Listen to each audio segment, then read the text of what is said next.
Alors nous sommes le samedi 25 octobre 2014, nous sommes pour la première fois à Saint-Cyr dans le Var. J'ai quelqu'un à côté de moi, je vais lui demander de se présenter. Bonjour. Donc Sandra Torres, conseillère régionale et élue fraîchement conseillère municipale d'opposition à la Seine-sur-Mer. Justement, avant qu'on parle du sujet qui nous intéresse, un petit souvenir des deux précédentes fois. Alors oui, de merveilleux souvenirs. Le premier un peu plus angoissant puisque c'était notre première rencontre. Voilà, on a appris à faire connaissance. Et la deuxième, on a vraiment pris plaisir tous les deux à échanger. Et là, je suis très ravie de vous voir une fois de plus sur un sujet important, en tout cas qui me touche à cœur, qui est celui du Congrès mondial des femmes leaders sur cette belle commune de Saint-Cyr-sur-Mer. Alors, puisqu'on en est aux confidences, moi j'aimerais dire quelque chose, puisque vous le savez, on a en matière de journalisme, d'une part, il faut venir, il faut être curieux, on va d'abord dire que c'est un sujet inédit pour nous, et quand on a appris que c'était un sujet nouveau, on est présent parce que c'est nouveau. Vous connaissez un petit peu les programmes qu'on fait, c'est jamais pareil, et donc nous on est content d'une part d'être là, d'être dans une autre ville puisque c'est la première fois qu'on vient ici, et puis de faire quelque chose, de voir des gens, et puis de voir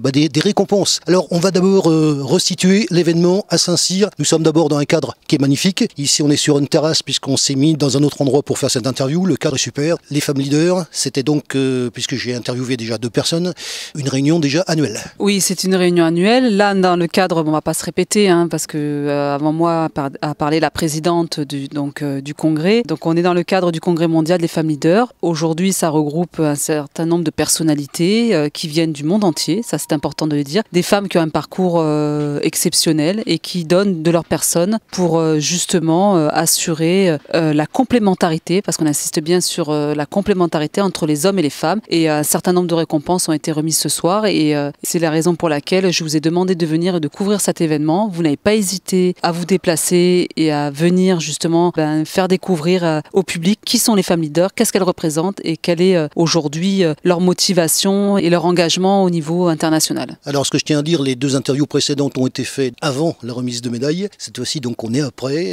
Est-ce qu'on peut déjà avoir un regard sur la journée et sur ce qui s'est passé durant cette journée? Oui, bien sûr. Alors donc il y a eu la remise de l'Ordre national du mérite à Madame Béatrice Carreau-du-Lac, femme exceptionnelle qui depuis sa jeunesse, puisqu'à 18 ans elle a dû reprendre de l'activité de ses parents, son papa étant décédé donc un hôtel dans l'Auvergne. Elle a connu l'occupation, c'est une femme de grande qualité qui nous a fait un discours poignant et c'est vrai que chargé en émotions, on était tout émus et tous, puisque on est ici dans le Congrès national des femmes leaders, mais il y a également des hommes qui sont présents et donc ça a été un grand moment. Très fière d'avoir pu assister à ce moment particulier chargé d'émotions. Moi, ce que je voudrais revenir, c'est sur cette manifestation qui est donc annuelle. Et alors qu'on a vu un petit peu quel était justement ce congrès mondial, il y a beaucoup de nationalités. Et puis, il y a la France et puis il y a la région. Il y a une représentante au niveau de la région Provence-Alpes-Côte d'Azur. Tout à fait. Et d'ailleurs, à ce sujet, il y a une entreprise qui est située dans l'Ouest Var, qui est une entreprise qui est connue au niveau mondial, de renommée aussi internationale, qui s'appelle Molly Bracken. Il a été remis le trophée des femmes leaders mondiales sous le signe donc de la complémentarité, puisqu'on revient toujours au même sujet qui tient très à cœur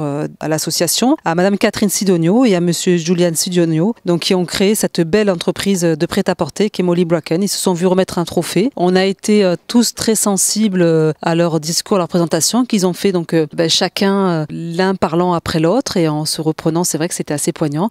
Et puis ils nous ont fait partager la création d'entreprise et on a pu s'apercevoir que c'est une aventure avant tout familiale, de couple au départ et après une aventure familiale puisque leurs enfants font aussi partie intégrante de cette réussite. Donc très fière aussi en tant que conseillère régionale et conseillère municipale sur la Seine. Monsieur et Madame Sidonio habitent la Seine-sur-Mer, sont de l'Ouest Var et on a de très très belles entreprises et le fait que celles-ci soient récompensées, ça me touche particulièrement à cœur. Alors justement, en ce qui concerne les femmes leaders, en ce qui concerne cette région, donc on a une représentante. Comment ça se passe au niveau de l'année? Puisque là on a une manifestation annuelle. Dans le cours de l'année, il se passe quoi?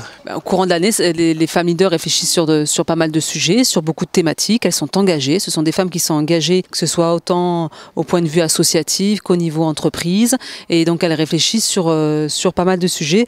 Et d'ailleurs, elles viennent d'écrire un livre qu'elles ont pu nous remettre. Il s'appelle Odyssée de la femme en 2050, qui est un ouvrage qui a été écrit par les femmes leaders pour pour justement voir quelle sera la position des femmes et de voir de façon futuriste en 2050. Donc des femmes engagées sur tous les fronts, que ce soit l'accès à l'écriture, voilà, sur plein de sujets, elles sont là, elles sont présentes et elles se réunissent assez régulièrement. Alors en ce qui concerne cette manifestation, comment justement une élue voit cette chose? Écoutez, une élue est ravie de participer pleinement à ce type de manifestation. Après, au sein de l'association qui s'appelle les Amis de Sandra Torres, j'ai des membres justement de l'association qui font partie du bureau, qui font partie des femmes leaders. C'est pour ça que j'ai accompagné les femmes leaders, accompagné. Je mesure mes mots, hein. C'est pas moi qui me suis occupée de l'organisation, c'était géré par les femmes leaders. Après moi, c'est ma petite pierre que j'ai pu apporter, c'est déjà d'être présente parce que je suis une femme et d'être là, c'est important. Les élus d'être présents et d'être dans la complémentarité, c'est-à-dire qu'il y ait des hommes et des femmes. C'est pour ça que nous avions comme élu